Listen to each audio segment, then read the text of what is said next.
Hello ನಮಸ್ತೆ students, welcome back to ಎಂಟಿಕ್ಲಾಕ್ coaching academy. ನಾನು ನಿಖಿಲೇಶ್, ಎಂಟಿಕ್ಲಾಕ್ ಕೋಚಿಂಗ್ ಅಕಾಡೆಮಿಯಿಂದ. ಸ್ಟೂಡೆಂಟ್ಸು, ಈ ಒಂದು ವಿಡಿಯೋದಲ್ಲಿ ಇಂಪ್ರೂವ್ಮೆಂಟ್ ಎಕ್ಸಾಮ್ನ ಬಗ್ಗೆ ಮಾತಾಡ್ತಾ ಇದ್ದೇನೆ. ಕಂಪ್ಲೀಟಾಗಿ ಎಷ್ಟು ಫೀಸು, ರಿಜಿಸ್ಟ್ರೇಷನ್ ಎಲ್ಲಿ ಮಾಡಬೇಕು ಆ್ಯಂಡ್ ಯಾವಾಗ ಎಕ್ಸಾಮು, ಇದರ ಕಂಪ್ಲೀಟ್ ಡೀಟೇಲ್ಸನ್ನು ಕೊಡ್ತಾ ಇದ್ದೇನೆ. ಟಿಲ್ ದ ಎಂಡ್ ವಾಚ್ ಮಾಡಿ. ನಿಮಗೆ ಎಲ್ಲದ್ರದ್ದು ರಿಲೇಟೆಡ್ ಏನೇ ಡೌಟ್ಸ್ಗಳಿದ್ರು ಕ್ಲಾರಿಟಿ ಸಿಗುತ್ತೆ. ಆ್ಯಂಡ್ ಇದು ಎಲ್ಲಿ ರಿಜಿಸ್ಟ್ರೇಷನ್ ಮಾಡಬೇಕು ಅದೆಲ್ಲದ್ರದ್ದು ಲಿಂಕ್ನು ಕೂಡ ನಾನು ವಿಡಿಯೋದ ಡಿಸ್ಕ್ರಿಪ್ಷನಲ್ಲಿ ಕೊಟ್ಟಿರ್ತೇನೆ. You can go through this link. ಈ ಲಿಂಕ್ ಥ್ರೂ ಹೋಗಿ ನೀವು ರಿಜಿಸ್ಟ್ರೇಷನ್ ಮಾಡ್ಬೋದು. ಓಕೆ, ಸೊ ಅದೇ ರೀತಿ ಯಾರ್ಯಾರು ರಿವ್ಯಾಲ್ಯೂಯೇಷನ್ಗೆ ಫೋಟೋ ಕಾಪಿಗೆ ಅಪ್ಲೈ ಮಾಡಬೇಕು ಅಂತಿದ್ದೀರಾ, ದಯವಿಟ್ಟು ಅಪ್ಲೈ ಮಾಡಿ. ಸೊ ರಿವ್ಯಾಲ್ಯೂಯೇಷನ್ಗೆ ಆಗದವರು ಕೂಡ ಸೆಕೆಂಡ್ ಬೋರ್ಡ್ ಎಕ್ಸಾಮಿಗೆ ಅಥವಾ ಇಂಪ್ರೂವ್ಮೆಂಟ್ ಎಕ್ಸಾಮಿಗೆ ರಿಜಿಸ್ಟರ್ ಮಾಡ್ಬೋದು. ಆ್ಯಂಡ್ KCET ಎಕ್ಸಾಮಿಗೆ ಇಂಪ್ರೂವ್ಮೆಂಟ್ ಎಕ್ಸಾಮ್ನ ಮಾರ್ಕ್ಸನ್ನು ಕನ್ಸಿಡರ್ ಮಾಡ್ತಾರೆ. ಒಂದನೇದು. ಎರಡನೇದು ಬೆಸ್ಟ್ ಆಫ್ 2 ಅನ್ನು ತಗೊಳ್ತಾರೆ. ನಿಮಗೀಗ ಫಸ್ಟ್ ಎಕ್ಸಾಮಲ್ಲಿ ಜಾಸ್ತಿ ಬಂದು ಇನ್ ಕೇಸ್ ಇಂಪ್ರೂವ್ಮೆಂಟಲ್ಲಿ ಕಡಿಮೆ ಬಂದರೆ ಯಾವುದರಲ್ಲಿ ಜಾಸ್ತಿ ಬಂದಿದೆ ಅದನ್ನೇ ಕನ್ಸಿಡರ್ ಮಾಡ್ತಾರೆ. So no need to worry. ನೀವು ಸೆಕೆಂಡ್ ಇಂಪ್ರೂವ್ಮೆಂಟ್ ಎಕ್ಸಾಮ್ ಅಥವಾ ಫಸ್ಟ್ ಇಂಪ್ರೂವ್ಮೆಂಟ್ ಎಕ್ಸಾಮ್ ಅಥವಾ ಸೆಕೆಂಡ್ ಬೋರ್ಡ್ ಎಕ್ಸಾಮನ್ನು ಬರೀಬೋದು. ಸರಿನಾ? ಓಕೆ, ಈಗ ಯಾರ್ಯಾರು ನೀವು ಇವಾಗ ಸ್ಕ್ಯಾನ್ಡ್ ಕಾಪಿಗೆ ಇರ್ಬೋದು, ರಿವ್ಯಾಲ್ಯೂಯೇಷನಿಗೆ ಇರ್ಬೋದು, ಇದೆಲ್ಲದಕ್ಕೂ ಅಪ್ಲೈ ಮಾಡಬೇಕು ಅಂತಿದ್ದೀರಾ, ಇಲ್ಲೊಂದು ಲಿಂಕ್ ಇದೆ. ಸೊ ಅದಕ್ಕೆ ನೀವು ಅಪ್ಲೈ ಮಾಡ್ಬೋದು. ಫೋಟೋ ಕಾಪಿ ಫಸ್ಟಿಗೆ ನೀವು ಅಪ್ಲೈ ಮಾಡಿದ ನಂತರ ನಿಮಗೆ ಫೋಟೋ ಕಾಪಿ ಬರುತ್ತೆ. ಅದನ್ನು ನಿಮ್ಮ ಏನು ರೆಸ್ಪೆಕ್ಟಿವ್ ಲೆಕ್ಚರರ್ ಜೊತೆ ತೋರಿಸಿ ನೀವು ಎವ್ಯಾಲ್ಯೂಯೇಟ್ ಮಾಡಿದ ನಂತರ ರಿವ್ಯಾಲ್ಯೂಷನ್ಗೆ ಹಾಕೋದಿದ್ರೆ ಹಾಕ್ಬೋದು. ಆ್ಯಂಡ್ ರಿವ್ಯಾಲ್ಯೂಷನ್ಗೆ ಹಾಕಿ ನೀವು ಮತ್ತೆ in case second board exam ಅಥವಾ ಇಂಪ್ರೂವ್ಮೆಂಟ್ ಎಕ್ಸಾಮಿಗೆ ರಿಜಿಸ್ಟರ್ ಮಾಡಬೇಕು ಅಂತಿದ್ರು ಮಾಡ್ಬೋದು. ಸರಿನಾ? ಸೊ ಆದಷ್ಟು ಬೇಗ ಮಾಡಿ. ಫೋಟೋ ಕಾಪಿ ತರಿಸಲಿಕ್ಕೆ ಸ್ವಲ್ಪ ಕಡಿಮೆ ಫೀಸ್ ಇರುತ್ತೆ, ಬಟ್ ರಿವ್ಯಾಲ್ಯೂಷನ್ಗೆ ಹಾಕಬೇಕು ಅಂದರೆ ಸ್ವಲ್ಪ ಜಾಸ್ತಿ ಫೀಸ್ ಇರುತ್ತೆ. ಆ ಫೀಸ್ ಡೀಟೇಲ್ಸನ್ನು ಅವ್ರು ಕೊಟ್ಟಿದ್ದಾರೆ. ಸೊ ನಾನು ಈ ಲಿಂಕನ್ನು ಕೊಟ್ಟಿರ್ತೇನೆ, ಅಲ್ಲಿ ನೀವು ಚೆಕ್ಔಟ್ ಮಾಡ್ಬೋದು. ಸರಿನಾ? ಅದಾದ ನಂತರ second PUC second revised time ಟೇಬಲನ್ನು ನಾನು ನಿಮಗೆ ಇಲ್ಲಿ ಹೇಳ್ತಾ ಇದ್ದೇನೆ ನೋಡಿ. ನಿಮಗೆ ಫಸ್ಟ್ ಪ್ರೀವಿಯಸ್ಲಿ ಏನಿದ್ದಿತ್ತು 25th ಎಕ್ಸಾಮ್ ಸ್ಟಾರ್ಟ್ ಆಗ್ತಾ ಇದ್ದಿತ್ತು. ಆವಾಗ ನಿಮಗೆ ಜಾಸ್ತಿ ಟೈಮ್ ಸಿಗ್ತಾ ಇಲ್ಲ ಇದ್ದಿತ್ತು.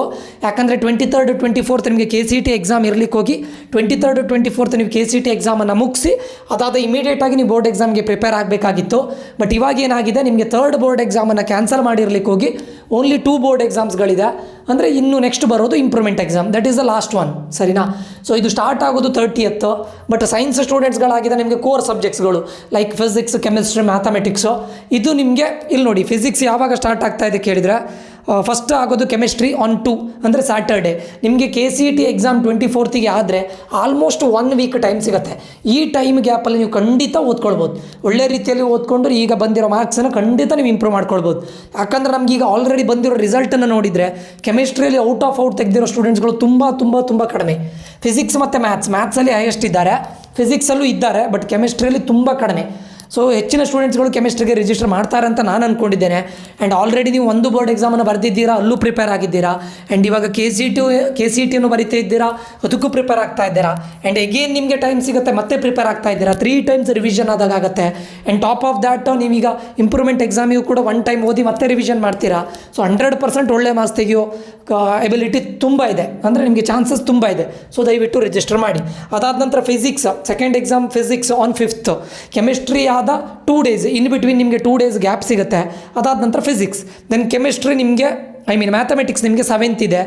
ಫಿಸಿಕ್ಸ್ ಮತ್ತು ಮ್ಯಾಥಮೆಟಿಕ್ಸ್ನ ಮಧ್ಯೆ ನಿಮಗೆ ಜಾಸ್ತಿ ಟೈಮ್ ಇಲ್ಲ, ಓನ್ಲಿ 1 day ಟೈಮ್ ಇರೋದು. ಬಟ್ ಎನಿವೇ ನಿಮಗೆ ಫಸ್ಟ್ CET ಆದ ನಂತರ 7 days ಟೈಮ್ ಸಿಗುತ್ತೆ. ಆ ಟೈಮ್ ಗ್ಯಾಪಲ್ಲಿ ನೀವು ಅದನ್ನು ಲಾಜಿಕಲ್ಲಾಗಿ ಥಿಂಕ್ ಮಾಡಿ ಒಂದು ಸ್ಟ್ರಾಟರ್ಜಿನ ಯೂಸ್ ಮಾಡಿ ಎಲ್ಲದನ್ನು ಕಂಪ್ಲೀಟ್ ಮಾಡ್ಕೊಳ್ಳೋದು ಒಳ್ಳೆಯದು. ಸರಿನಾ? ಸೊ ನಾನು ಹೇಳೋದು ಸೈನ್ಸ್ ಸ್ಟೂಡೆಂಟ್ಸ್ಗಳಿಗೆ, ಪರ್ಟಿಕ್ಯುಲರ್ಲಿ ಸೈನ್ಸ್ ಸ್ಟೂಡೆಂಟ್ಸ್ಗಳಿಗೆ ನಾನು ಹೇಳ್ತಾ ಇರೋದು, ನೀವು ಮುಂದೆ ನಿಮ್ಮ ಬೋರ್ಡ್ಸ್ ಏನು ಹೇಳ್ತಾರೆ, ಓವರ್ ಆಲ್ ಪರ್ಸೆಂಟೇಜ್ ಅಷ್ಟು ಮ್ಯಾಟ್ರ್ ಆಗೋದಿಲ್ಲ. ಇಂಟರ್ವ್ಯೂ ಟೈಮಲ್ಲಿ ಏನು ಕೇಳ್ತಾರೆ, 10th 12th and engineering total over all ಆಗಿ 75+ ಅಗ್ರಿಗೇಟ್ ಇದ್ದರೆ ಸಾಕು ಅಂತ ಕರೀತಾರೆ. ಸೊ ನಿಮಗೆ 90+ ಇರಬೇಕಂತಿಲ್ಲ. ಕೆಲವೊಂದು ಕಂಪನಿ ಒಂದು ತುಂಬ ರೇರ್ ಓವರ್ ಆಲ್ ನಿಮ್ಮದು ಥ್ರೂ ಔಟ್ ದ ಎಜುಕೇಷನ್ ಅಥವಾ ಥ್ರೂ ಔಟ್ ದ ನಿಮ್ಮದು ಕಂಪ್ಲೀಟ್ ಈಗ 10th ಇರ್ಬೋದು, 12th ಇರ್ಬೋದು, ಇಂಜಿನಿಯರಿಂಗ್ ಇರ್ಬೋದು, ಎಲ್ಲದೂ 8+ CGPA ಇರಬೇಕು ಅಥವಾ 80+ ಇರಬೇಕು. ಅದನ್ನು ಕೇಳೋದು ತುಂಬ ಕಡಿಮೆ. ಸೊ ನಿಮಗೆ ಓವರ್ ಆಲ್ ಪರ್ಸೆಂಟೇಜ್ ಮ್ಯಾಟರ್ ಆಗೋದಿಲ್ಲ. ನಿಮ್ಮ CETಗೆ ಮ್ಯಾಟರ್ ಆಗೋದು ಫಿಸಿಕ್ಸ್, ಕೆಮಿಸ್ಟ್ರಿ, ಮ್ಯಾಥಮೆಟಿಕ್ಸು. ಸೊ ನಾನು ಹೇಳೋದು 3 ಸಬ್ಜೆಕ್ಟನ್ನು ಬರೀನಿ ಅಂತ ನಾನು ಹೇಳೋದಿಲ್ಲ. 2 ಸಬ್ಜೆಕ್ಟ್ಸನ್ನು ರಿಜಿಸ್ಟರ್ ಮಾಡಿದರೆ ನಿಮಗೆ ಇನ್ ಬಿಟ್ವೀನ್ ಟೈಮ್ ಗ್ಯಾಪ್ ತುಂಬ ಸಿಗುತ್ತೆ. ಆವಾಗ ಒಂದು ಸಬ್ಜೆಕ್ಟ್ ಬಗ್ಗೆ ನಿಮಗೆ ಕಾನ್ಸಂಟ್ರೇಟ್ ಮಾಡಲಿಕ್ಕೆ ತುಂಬ ಟೈಮ್ ಸಿಗುತ್ತೆ. ಸೊ ನಾನು ಈ ಥರ ಸಜೆಸ್ಟ್ ಮಾಡ್ತೇನೆ. ಇನ್ ಕೇಸ್ ಇಲ್ಲ ಸರ್ ನನಗೆ ಎಬಿಲಿಟಿ ಇದೆ, ನಾನು 3 ಸಬ್ಜೆಕ್ಟ್ಸನ್ನು ಬರೆಯುವಂಥ ಎಬಿಲಿಟಿ ಇದೆ ಅಥವಾ 6 ಸಬ್ಜೆಕ್ಟ್ಸನ್ನು ಬರೆಯುವಂಥ ಎಬಿಲಿಟಿ ಇದೆ ಅಂತಾದರೆ ನೀವು ಬರೀಬೋದು. ಬಟ್ ನಾನು ಪ್ರಿಫರ್ ಮಾಡೋದು 2 ಸಬ್ಜೆಕ್ಟ್ಸು ಮ್ಯಾಕ್ಸಿಮಮ್, ಅಥವಾ worst case 3 subject, that 2 physics, chemistry, mathematics. ಸರಿನಾ? ಅದು ಬಿಟ್ಟು ಬೇರೆ ರಿಜಿಸ್ಟರ್ ಮಾಡಿ ನಿಮ್ಮ ಮಾರ್ಕ್ಸ್ ಬಂದರೂ ಕೂಡ it is not so useful ಅಲ್ಲ. ಸೊ ಮುಂದೆ ನಿಮಗೆ ಓವರ್ ಆಲ್ ಪರ್ಸೆಂಟೇಜ್ ಯಾರಾದರೂ ಕೇಳಿದರೆ ಹೇಳ್ಬೋದು ಅಷ್ಟೇ. KCET ರ್ಯಾಂಕಿಗೆ ಅದು ಮ್ಯಾಟ್ರ್ ಆಗೋದಿಲ್ಲ. ಓಕೆ, ಸೊ ಇದು ನಿಮ್ಮದು ಏನು ಹೇಳ್ತಾರೆ ರಿಜಿಸ್ಟ್ರೇಷನ್ನು. ಅದಾದಮೇಲೆ ನಿಮ್ಗೆ ಇದ್ರದ್ದು ಫೀಸ್ ಬಗ್ಗೆ ಹೇಳ್ತೇನೆ ನೋಡಿ. ಪರಿಷ್ಕೃತ ವೇಳಾಪಟ್ಟಿ ಬಗ್ಗೆ ಮಾತಾಡಿದ್ದೇನೆ ನಿಮಗೆ ಆಲ್ರೆಡಿ. ಫೀಸ್ ಬಗ್ಗೆ ಅಭ್ಯರ್ಥಿಗಳ ನೋಂದಣಿ ಇದರಲ್ಲಿ ನೋಡಿ, ನಿಮಗೆ ನೋಂದಣಿ ಮಾಡಬೇಕು ಅಂತಿದ್ರೆ ನಿಮಗೆ ನೋಂದಣಿ ಶುಲ್ಕ 60 ರೂಪಾಯಿ, ದಾಖಲಾತಿ ಶುಲ್ಕ 400 ರೂಪಾಯಿ ಅಂತ ಹೇಳಿದ್ದಾರೆ. ಓಕೆ, ದ್ವಿತೀಯ PUC ಪರೀಕ್ಷೆ ಒಂದು ಹಾಜರಾತಿಯ ಕೊರತೆ 1 second students, 1 second, give me 1 second. This is for private candidate, regular candidate. ಇಲ್ಲಿದೆ ನೋಡಿ ಎಕ್ಸಾಮ್ 2, ಇದರಲ್ಲಿ ನೀವು ರಿಜಿಸ್ಟರ್ ಮಾಡ್ಬೋದು. ಇದರ ಲಿಂಕನ್ನು ನಾನು ಕೊಟ್ಟಿರ್ತೇನೆ. ಈ ಲಿಂಕನ್ನು ನೀವು ನನ್ನ ಡಿಸ್ಕ್ರಿಪ್ಷನಲ್ಲಿ ನೋಡಿ ಇದಕ್ಕೆ ಹೋಗಿ ನಿಮ್ಮ ಮೊಬೈಲ್ ನಂಬರ್, ನೀವು ರಿಜಿಸ್ಟರ್ಡ್ ಮೊಬೈಲ್ ನಂಬರ್ ಇದೆಯಲ್ಲ ಅದನ್ನು ಎಂಟ್ರಿ ಮಾಡಿ OTP ತಗೊಳ್ಬೇಕು. ಅದಾದ ನಂತರ ನೀವು ರಿಜಿಸ್ಟರ್ ಮಾಡ್ಬೋದು, ಸರಿನಾ. ಅದಾದ ನಂತರ ಇದರಲ್ಲಿ ಇನ್ನೊಂದು ವಿಷಯವನ್ನು ಕೊಟ್ಟಿದ್ದಾರೆ, ಇಂಪ್ರೂವ್ಮೆಂಟ್ ಕ್ಯಾಂಡಿಡೇಟ್ ರಿಜಿಸ್ಟ್ರೇಷನ್ನು. ಇಲ್ಲಿದೆ ನೋಡಿ ಫೀಸ್ ಇಲ್ಲಿ ನೋಡಿ, ಪ್ರಥಮ ಬಾರಿಗೆ ಒಂದು ವಿಷಯಕ್ಕೆ 175, ಎರಡನೇ ಬಾರಿಗೆ ಒಂದು ವಿಷಯಕ್ಕೆ 350 ರೂಪಾಯಿ. ಅಂದರೆ ರಿಜಿಸ್ಟ್ರೇಷನ್ ಫೀಸ್ ಇದೆ. ಲಾಸ್ಟ್ ಟೈಮ್ ರಿಜಿಸ್ಟ್ರೇಷನ್ ಫೀಸ್ ಇರಲಿಲ್ಲ, ಈ ವರ್ಷ ಅಂದರೆ ಇರಲಿಲ್ಲ ಅಂತ ಹೇಳಿದರು, ಬಟ್ ಆಮೇಲೆ ರಿಜಿಸ್ಟ್ರೇಷನ್ ಫೀಸನ್ನು ತಗೊಂಡಿದ್ದಾರೆ. ಈ ವರ್ಷವೂ ರಿಜಿಸ್ಟ್ರೇಷನ್ ಫೀಸ್ ಇದೆ. ಓಕೆ, ನಾನು ಹೇಗೆ ರಿಜಿಸ್ಟರ್ ಮಾಡೋದು ಅನ್ನೋದನ್ನು ಲಿಂಕ್ ತೋರಿಸಿದ್ದೆ ನೋಡಿ, ಆ ಲಿಂಕನ್ನು ಕಳಿಸ್ತೇನೆ. ನಿಮ್ಮ ಮೊಬೈಲ್ ನಂಬರನ್ನು ನೀವು ಎಂಟರ್ ಮಾಡಿ, ಅದಾದ ನಂತರ ನೀವು ಮುಂದಿನ ಫರ್ದರ್ ಪ್ರೊಸೆಸನ್ನು ಮಾಡಿ ರಿಜಿಸ್ಟ್ರೇಷನ್ ಮಾಡ್ಬೋದು. 27th ನಿಮಗೆ ಹಾಲ್ ಟಿಕೆಟ್ ಬರುತ್ತೆ. ಯಾರಿಗೆ ಬರುತ್ತೆ ಅಂತ ಕೇಳಿದರೆ ಪ್ರಾಂಶುಪಾಲರ ಲಾಗಿನ್ನಲ್ಲಿ ಬರುತ್ತೆ. PU ಎಕ್ಸಾಮ್ ಪೋರ್ಟಲಲ್ಲಿ ಅಭ್ಯರ್ಥಿಗಳ ಪ್ರವೇಶ ಪತ್ರಗಳನ್ನು ಪ್ರಾಂಶುಪಾಲರು ಲಭ್ಯವಿರುತ್ತೆ. ಕಡ್ಡಾಯವಾಗಿ ಪ್ರವೇಶ ಪತ್ರಗಳನ್ನು ಮುದ್ರಿಸಿ ಸಕಾಲದಲ್ಲಿ ವಿತರಿಸುವುದು.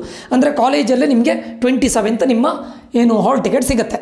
ಓಕೆ, ಫೈನಲ್ಲ. ಇದಿಷ್ಟು ನಿಮ್ಮ ಇಂಪ್ರೂವ್ಮೆಂಟ್ ಎಕ್ಸಾಮನ್ನು ರಿಜಿಸ್ಟ್ರೇಷನ್ನು, ಫೀಸು ಆ್ಯಂಡ್ ಟೈಮ್ ಟೇಬಲ್ ಇದು ಬಗ್ಗೆ ಹೇಳಿದ್ದೇನೆ, ಸರಿನಾ. ಸೊ ಯಾರಿಗೇನಾದರೂ ಡೌಟ್ಸ್ ಇದ್ದರೆ ಈ ವಿಡಿಯೋದು ಕಮೆಂಟ್ ಬಾಕ್ಸಲ್ಲಿ ಕಮೆಂಟ್ ಮಾಡಿ. ನಿಮಗೆ ಈ ಚಾನಲಿಂದ ಬರ್ತಾ ಇರುವಂಥ ಕಂಟೆಂಟ್ಗಳು ಇಷ್ಟ ಆಗ್ತಾ ಇದ್ದರೆ ಲೈಕ್ ಮಾಡೋದನ್ನು ಮರಿಬೇಡಿ. ಆ್ಯಂಡ್ ಈ ಚಾನಲ್ಗೆ ಹೊಸಬರಾಗಿದ್ದರೆ ಸಬ್ಸ್ಕ್ರೈಬ್ ಮಾಡೋದನ್ನು ಮರಿಬೇಡಿ ಅಂತ ಹೇಳ್ತಾ, ಇದೇ ರೀತಿ ಕಂಟೆಂಟ್ಗಳು KCET ರಿಲೇಟೆಡ್ ಇರ್ಬೋದು ಅಥವಾ PUC ಎಕ್ಸಾಮ್ ರಿಲೇಟೆಡ್ ಇರ್ಬೋದು, ಎಲ್ಲ ಕಂಟೆಂಟ್ಗಳು ನಿಮಗೆ ಆನ್ ಟೈಮ್ ರೀಚ್ ಮಾಡೋ ಕೆಲಸ ನಂದು. ಸೊ ನಿಮ್ಗೆ ಇಷ್ಟ ಆಗ್ತಾ ಇದ್ದರೆ ಸಬ್ಸ್ಕ್ರೈಬ್ ಮಾಡ್ಕೊಳ್ಳಿ, ನಿಮ್ಮ ಫ್ರೆಂಡ್ಸ್ ಜೊತೆ, ಫ್ಯಾಮಿಲಿ ಮೆಂಬರ್ಸ್ ಜೊತೆ ಶೇರ್ ಮಾಡಿ ಅಂತ ಹೇಳ್ತಾ ಇಲ್ಲಿಗೆ ಈ ವಿಡಿಯೋ ಎಂಡ್ ಮಾಡ್ತಾ ಇದ್ದೇನೆ. ಮುಂದಿನ ವಿಡಿಯೋದಲ್ಲಿ ಮತ್ತೆ ಸಿಗ್ತೇನೆ. ನಾನು ನಿಖಿಲೇಶು ಸೈನ್ ಆಫ್ ಆಗ್ತಾ ಇದ್ದೇನೆ. Until that, love you all, bye, take care students.